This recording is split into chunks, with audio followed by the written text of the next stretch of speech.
Hello, readers. Welcome back. This is part 3 of The Adventures of Danny Meadow Mouse. You remember that Danny Meadow Mouse had landed on Old Briar's patch after escaping from the claws of Hooty the Owl. We read forward from here on. If you haven't heard the stories before, there are 2 parts to it that have been posted to your school posts. You can go back and listen to them. This is chapter 13. Peter Rabbit visits the peach orchard. Don't go, Peter Rabbit, don't go, begged Danny Meadow Mouse. Peter hopped to the edge of the old briar patch and looked over the moonlit, snow-covered meadows to the hill back of Farmer Brown's house. On that hill was the young peach orchard of which Tommy Tit the chickadee had told him, and ever since Peter's mouth had watered and watered every time he thought of those young peach trees and the tender bark on them. I think I will, Danny, just this once, said Peter. It's a long way, and I've never been there before, but I guess it's just as safe as the meadows or the green forest. Oh, I'm as bold can be. Sing hop a hippy hippy hop hoo. I'll high what the world to see. Sing hop hippy hippy hop hoo. My ears are long, my legs are strong, so now good day. I'll high away sing hoppy hippy hippy hoppy ho. And with that, Peter Rabbit left the dear safe old briar patch and away he went, lippity lippity lip, across the green meadows toward the hill and the young orchard back of Farmer Brown's house. Danny Meadow Mouse watched him go and shook his head in disapproval. Foolish, foolish, foolish, he said over and over to himself. Why can't Peter be content with the good things that he has? Peter Rabbit hurried along through the moonlight, stopping every few minutes to sit up, to look and listen. He heard the fierce hunting call of Hooty way over in the green forest, so he felt sure that at present there was nothing to fear for him. He knew that since their return to the green meadows and the green forest, Granny and Reddy Fox had kept away from Farmer Brown's, so he didn't have to worry about them either. All in good time, Peter came to the young orchard. It was just as Tommy Tit the chickadee had told him. Peter hopped up to the nearest peach tree and nibbled the bark. Oh, how good it tasted! He went all around the tree, stripping off the bark. He stood up on his long hind legs and reached as high as he could. Then he dug the snow away and ate down as fast as he could. When he could get no more tender young bark, he went on to the next tree. Now, though Peter didn't know it, he was in the very worst kind of mischief. You see, when he took off all the bark all the way around the young peach tree, he killed the tree. For you know, when it is on the inside of the bark, that the sap which gives life to a tree and makes it grow goes up from the roots to the branches. So when Peter ate all the bark around the tree of the young tree, he had made it impossible for the sap to come up in the spring. Oh, it was the worst kind of mischief that Peter Rabbit was in. But Peter didn't know it, and he kept right on filling that big stomach of his and enjoying it so much that he forgot to watch out for danger. Suddenly, just as he had begun on another tree, a great roar behind him made him jump almost out of his skin. He knew that voice, and without waiting to even look behind him, he started for the stone wall on the other side of the orchard. Right at his heels, his great wide mouth open, was Bowser the Hound. Chapter 14. Farmer Brown Sets a Trap. Peter Rabbit was in trouble. He had got into mischief, and now, like everyone who gets into mischief, he wished that he hadn't. The worst of it was that he was a long way from his home in the dear old briar patch, and he didn't know how he ever could get back there again. Where was he? Why, in the stone wall on one side of Farmer Brown's young peach orchard. How Peter blessed the old stone wall in which he had found a safe hiding place. Bowser had hung around nearly all night so that Peter had not dared to try to go home. Now it was daylight, and Peter knew it would not be safe to put his nose outside. Peter was worried, so worried that he couldn't go to sleep as he usually does in the daytime. So he sat hidden in the old wall and waited and watched. By and by he saw Farmer Brown and Farmer Brown's boy come out into the orchard. Right away they saw the mischief which Peter had done, and he could tell by the sound of their voice that they were very, very angry. They went away, but before long they were back again, and all day long Peter watched them work, putting something around each of the young peach trees. Peter grew so curious that he forgot all his troubles and how far away from home he was. He could hardly wait for night to come so that he might see what they had been doing. Just as jolly round red Mr. Sun started to go to bed behind the purple hills, Farmer Brown and his boy started back to the house. Farmer Brown was smiling now. "I guess that will fix him," he said. "Now what does he mean by that?" thought Peter. "Whom will it fix? Can it be me? I don't need any fixing." He waited just as long as he could. When all was still and the moonlight had begun to make shadows of the tree on the snow, Peter very cautiously crept out of his hiding place. Bowser the Hound was nowhere in sight, and everything was as quiet and peaceful as it had been when he first came into the orchard the night before. Peter had fully made up his mind to go straight home as fast as his long legs would take him. But his dreadful curiosity insisted that he first must find out what Farmer Brown and his boy had been doing to the young peach trees. So Peter hurried over to the nearest tree. All around the trunk of the tree, from the ground clear up higher than Peter could reach, was wrapped wire netting. Peter couldn't get so much as nibble of the delicious bark. He hadn't intended to take any, for he had meant to go right straight home. But now that he couldn't get any, he wanted some more than ever. Just a bite? Peter looked around. Everything was quiet. He would try the next tree and then he would go home. But the next tree was wrapped with wire. Peter hesitated, looked around, turned to go home, thought of how good that bark had tasted the night before, hesitated again, and then hurried over to the third tree. It was protected just like the others. Then Peter forgot all about going home. He wanted some of that delicious bark, and he ran from one tree to another as fast as he could. At last, way down at the end of the orchard, Peter found a tree that had no wire around it. They must have forgotten this one, he thought, and his eyes sparkled.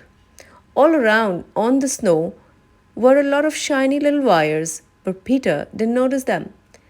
All he saw was that delicious bark on the young peach tree. He hopped right into the middle of the wires, and then, just as he reached up to take the first bite of the bark, he felt something tugging at one of his legs. Chapter 15. Peter Rabbit is Caught. When Peter reached up to nibble the bark of one of the young trees, he felt something tugging at his hind legs. He was so startled that he jumped to get away. Instead of doing this, he fell flat on his face. The thing on his leg had tightened and held him fast. A great fear came to Peter Rabbit, and lying there in the snow, he kicked and struggled with all his might. But the more he kicked, the tighter grew that hateful thing on his leg. Finally, he grew too tired to kick any more and lay still. When he had grown a little calmer, Peter sat up to examine the thing which held him so fast. It was something like one of those blackberry vines he had sometimes tripped over, only it was bright and shiny and had no branches or tiny prickers, and one end was fastened to a stake. Peter tried to bite off the shiny thing, but even his great sharp front teeth couldn't cut it. Then Peter knew what it was. It was a wire. It was a snare which Farmer Brown had set to catch him, and which he had walked right into because he had been so greedy for the bark of the peach tree. And he had not used his eyes to look out for danger. Oh, how Peter Rabbit did wish that he had not been so curious to know what Farmer Brown had been doing that day, and he had gone straight back home as he had meant to do, instead of trying to get one more meal. Big tears rolled down Peter's eyes. What should he do? What could he do? For a long time Peter sat in the moonlight, trying to think of something to do. At last he thought of the stake to which that hateful wire was fastened. The stake was of wood, and Peter's teeth would cut wood. Peter's heart gave a great leap of hope, and he began to at once dig away the snow from around the stake, and then settled himself to gnaw the steak in two. Peter had been hard at work on the steak a long time and had it a little more than half cut through when he heard a loud sniff down at the other end of the orchard. He looked up to see. Whom do you think? Why, Bowser the Hound! He hadn't seen Peter yet, but he had already found Peter's tracks, and it would be but a few minutes before he found Peter himself. Poor Peter. There wasn't time to finish cutting off the steak. What could he do? He made a frightened jump, just as he had when he first felt the wire tugging at his leg. Just as before, he was thrown flat on his face. He scrambled to his feet and jumped again, only to be thrown just as before. Just then Bowser the Hound saw him, and opening his mouth sent forth a great roar. Peter made one more frantic jump. Snap! The stake had broken. Peter pitched forward on his head, turned a somersault, and scrambled to his feet. He was free at last. That is, he could run. But after him dragged a piece of the stake. Oh, how Peter did run! It was hard work. For he had to drag that piece of steak after him. But he did it, and just in time he crawled into the old stone wall on one side of the orchard while Bowser the Hound barked in disappointment to the moon. Chapter 16, Peter Rabbit's Hard Journey. Peter sat in the stone wall along one side of Farmer Brown's orchard, waiting for Mrs. Moon to put out her light and leave the world in darkness until jolly round red Mr. Sun should kick off his rosy bedclothes and begin his daily climb up in the blue, blue sky. In the winter, Mr. Sun is a late sleeper, and Peter knew that there would be 2 or 3 hours after Mrs. Moon put out her light when it would be quite dark. And Peter also knew that by this time Hooty would probably have caught his dinner. So would old Granny Fox and Reddy Fox. Bowser would be too sleepy to watch.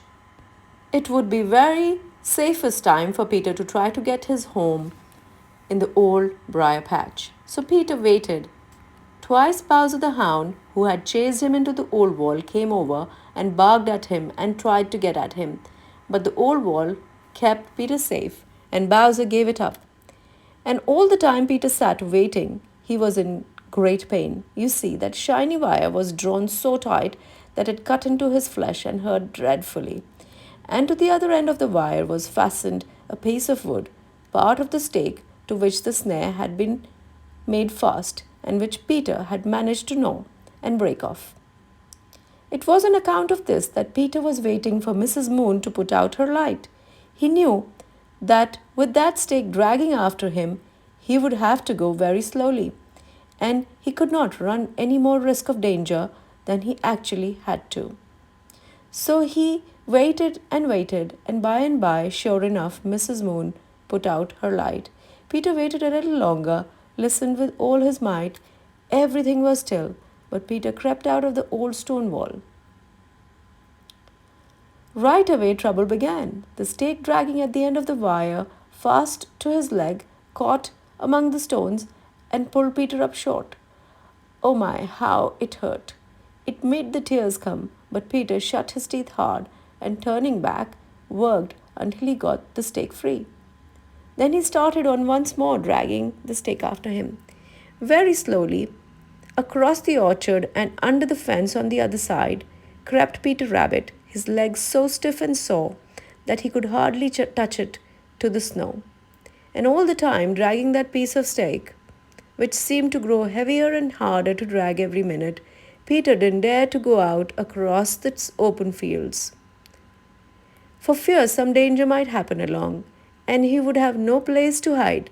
So he crept along close to the fences where bushes grow, and this made it very, very hard, for the dragging stake was forever catching in the bushes with a yank at the sore leg which brought Peter up short with a squeal of pain. This was bad enough, but all the time Peter was filled with a dreadful fear that Hooty or Granny Fox might just happen along.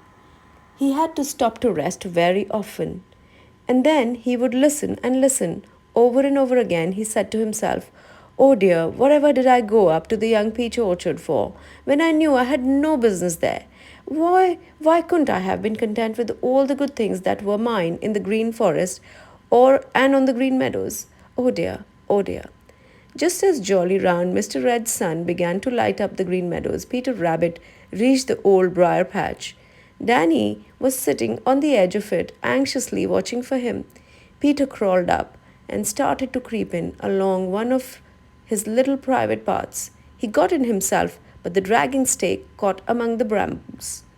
And Peter just fell down in the snow right where he was, too tired and worn to move. Chapter 17. Danny Meadow Mouse becomes worried. Danny limped around through the old briar patch where he had lived with Peter Rabbit ever since he had squirmed out of the claws of Hooty the Owl and dropped there right at the feet of Peter Rabbit. Danny limped because he was still lame and sore from Hooty's terrible claws. Danny had grown very fond of Peter Rabbit, for Peter had been very, very good to him. Danny felt that he never could repay all of Peter's kindness. It had been very good of Peter to offer to share the old briar patch with Danny, because Danny was so far from his own home that it would not be safe for him to try to get back there. But Peter had done more than that. He had taken care of Danny, such good care during the first few days after Danny's escape. He had brought good things to eat while Danny was too weak and sore to get things for himself. Oh, Peter had been really good indeed. But now, as Danny limped around, he wasn't happy. No, sir, he wasn't happy. The truth is, Danny was worried. It was a different kind of worry from anything he had known before. You see, for the first time in his life, Danny was worrying about someone else. He was worried about Peter Rabbit.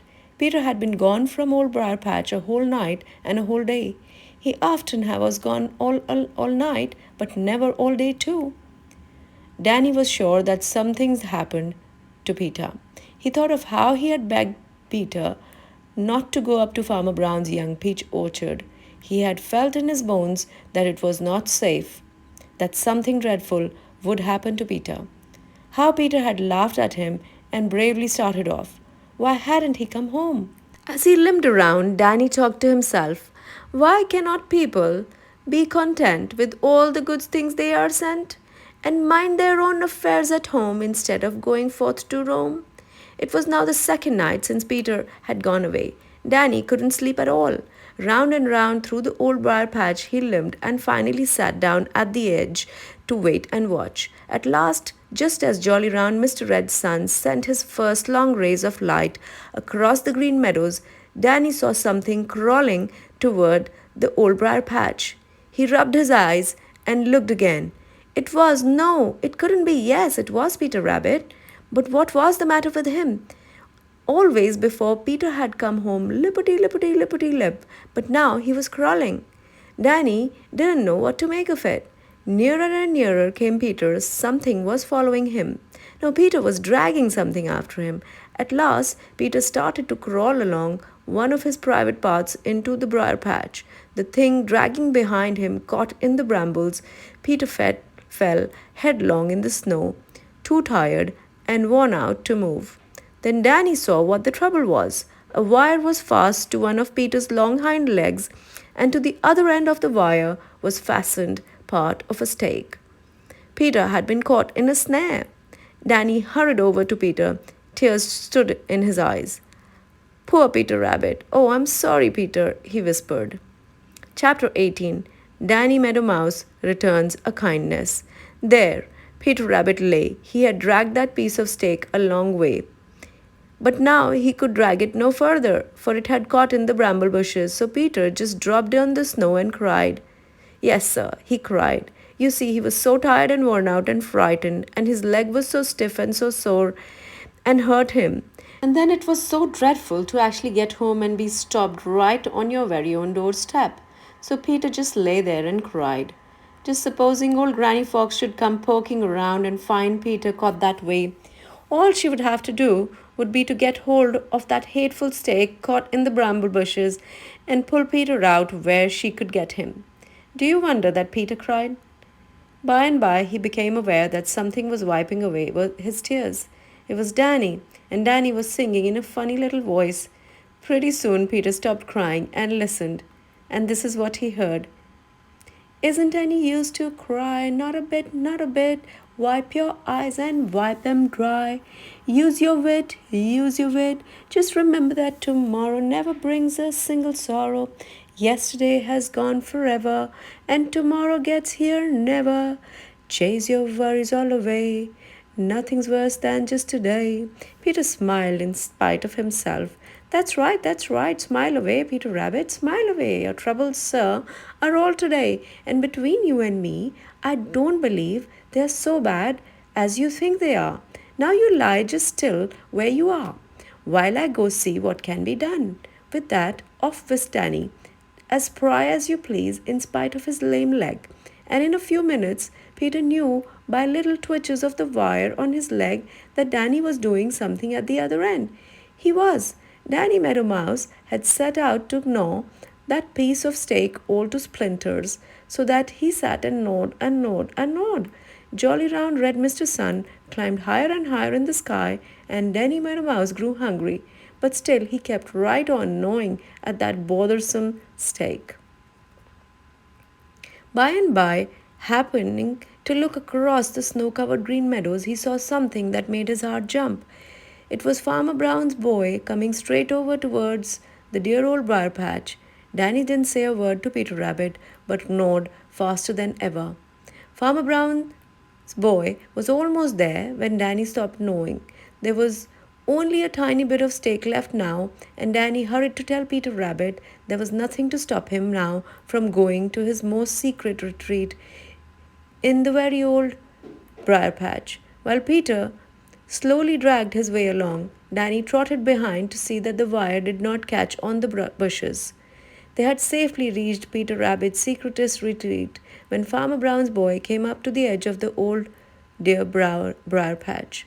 So this is where that rabbit killed our peach tree lives, said he. We'll try a few snares and put you out of mischief. And for the rest of the afternoon, Farmer Brown's boy was busy around the edge of the old briar patch. Chapter 19. Peter Rabbit and Danny Meadow Mouse live high. Peter Rabbit sat in his secretest place in the old briar patch with one of his long hind legs all swelled up and terribly sore because of the fine wire fast around it and cutting into it. He could hear Farmer Brown's boy going around on the edge of the old briar patch and stopping every little while to do something. In spite of his pain, Peter was curious. Finally, he called Danny Meadow Mouse. Danny, you are small and keep out of sight easier than I can. Go as near as you ever dare to Farmer Brown's boy and find out what he's doing, said Peter Rabbit. So Danny crept out as near to Farmer Brown's boy as he had ever dared and studied to make out what he was doing. By and by he returned to Peter Rabbit. I don't know what he's doing, Peter, but he's putting something in every one of your private little paths leading into the briar patch from the Green Meadows. Ha, said Peter Rabbit. There are little loops of that queer stuff you have hanging on your leg, Peter, continued Danny. Just so, said Peter Rabbit. And he's put cabbage leaves and pieces of apple all around, said Danny. We must be very careful, said Peter Rabbit. Peter's leg was in a very bad way indeed, and Peter suffered a great deal of pain. The worst of it was that he didn't know how to get off the wire that was cutting into it so. He had tried to cut the wire with his big teeth, but he couldn't do it. Danny had tried and tried to gnaw the wire, but it wasn't the least bit of use. But Danny wasn't easily discouraged, and he kept working and working at it. Once he thought he felt it slip a little. He said nothing but kept right on working. Pretty soon he was sure that it slipped. He went right on working harder than ever. By and by he had it so loose that it slipped it right off Peter's leg, and Peter didn't know anything about it. You see, that cruel wire snare had been so tight that Peter didn't have any feeling except of pain left in his leg. And so when Danny pulled the cruel snare off, Peter didn't know it until Danny held it up in front of him. My, how thankful Peter was, and how he did thank Danny Meadow Mouse. But Danny said that it was nothing at all, just nothing at all. And then he owed more than that to Peter Rabbit for being so good to him and letting him live in the dear old briar patch. It was a long time before Peter could hop as he used to, but after the first day he managed to get around. He found that Farmer Brown's boy had spread those miserable wire snares in every one of his little private paths, but Peter knew what they were now. He showed Danny how he, because he was so small, could safely run about among the snares and steal all the cabbage leaves and apples which Farmer Brown's boy had put there for bait. Danny thought this great fun and a great joke on Farmer Brown's boy. So every day he stole the bait, and he and Peter Rabbit lived high while Peter's leg was getting well. And all the time, little Farmer Brown's boy wondered why he couldn't catch Peter Rabbit.